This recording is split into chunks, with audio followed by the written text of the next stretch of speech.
শ্যামাই তুই তাড়াতাড়ি বাসায় যা, পরে মা জনা দেখলে চিল্লাচিল্লি করবো। ক্রিয়াঙ্কন, তার মানে আমি দোকানে না থাকলে জিনিসপাতি তোর বোনরে দিয়ে বাড়িতে পাঠাস, এই জন্য তো আমার হিসাব মেলে না। মা জন আপনার?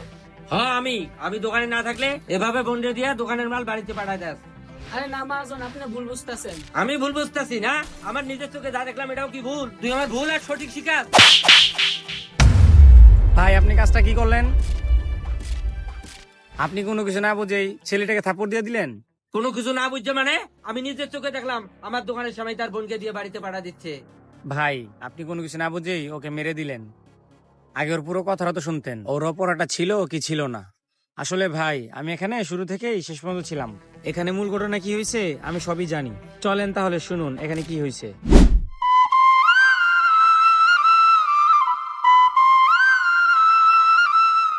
ঈদের একটা সিজন, ব্যবসা বাণিজ্য ভালোই হয়েছে, কিন্তু হিসাব তো মিলতেছে না। সবকিছুই ঠিক আছে, কিন্তু কেমন জানি গরমিল লাগতেছে। টাকা পয়সা কি কোনোখানে উধাও হয়ে যাচ্ছে নাকি? না, মাথায় কাজ করছে না, কি যে করি।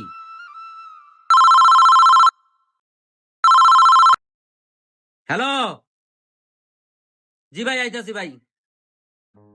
অঙ্কন, আমি বাড়িওয়ালার কাছে একটু যাইতাছি, হিসাব টিসাব আছে অনেক কিছু, এই হিসাব গুলো করে আসি।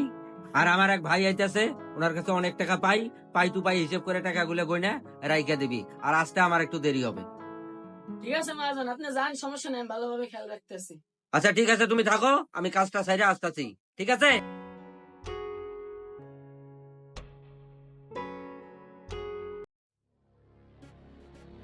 ওই তো ভাইয়া একা বসে আছে, ভাইয়ার কাছে যাই। ভাইয়া কিরে বোন, এই সময় তুই এনাইছিস কে? তাড়াতাড়ি বাসায় যা, মা জনা দেখলে পরে চিল্লাচিল্লি করবো।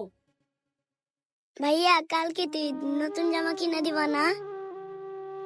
বোন রে, আমিও তো জানি কালকে ঈদ। মা জন আমার বেতন ধনও দেয় নাই, মা জন অনেক ঝামেলা আছে। টাকাটা দিলেই তোর লেগে আমি জামা কিনে নিয়ে যাবো। ভাইয়া ঈদের দিন নাকি সময় খাইতে হয়, আমরা কি সময় খাবো না? ওরে বই, ঈদের দিন সময় খাওয়া লাগে, কিন্তু তুই এই কথা জানলি কিভাবে? ভাইয়া আমার স্কুলের বান্ধবীরা বলছে ঈদের দিন নাকি সময় খাইতে হয়। ও আচ্ছা তাই। আর ভাইয়া ওদের বাবা মা না অনেকগুলো সময় আছে, আর আমাদের তো বাবা মাই নেই, আমরা কি সময় খাবো না? কেন খাবি না বোন? বাবা মা না থাক, আমি আছি না, আমি নিয়ে যাবো তোর জন্য সময়। ইয়ে কি মজা কি মজা, তাহলে আমরাও সময় খাবো। বোন, আমরা ওইদের দিন সময় খাবো। ভাইয়া ওই তো দেখা যায় সময়, আমাকে এক প্যাকেট সময় দাও না, আমি বাসায় নিয়ে যাই। বোন, মাজন তো দোকানে নাই, অন্তরে কেমনে সময় দেই?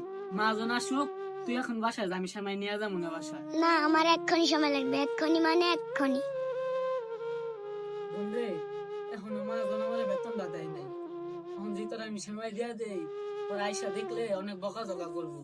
তুই বাসায় যা, মাজন আসলে আমি তোর লেগে সময় নিয়ে যাবো না। মাজনের মন মেজা তো বেশি ভালো না, তুই এখন জাগা, মাজন আয় যদি তোরে দেখে পরে আমার বকাঝকা করবো।